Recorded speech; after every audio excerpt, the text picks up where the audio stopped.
if you always say only sorry when you made mistake, your English sounds basic. Let's learn smart ways to say sorry.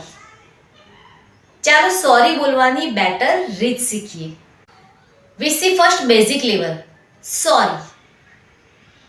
Now better level. I am really sorry. Now fluent level. My mistake. I apologize. મારી ભૂલ છે. હું માફી માંગુ છું. Let's see an example. I apologize for the delay. મોડું થવા બદલ હું માફી માંગુ છું.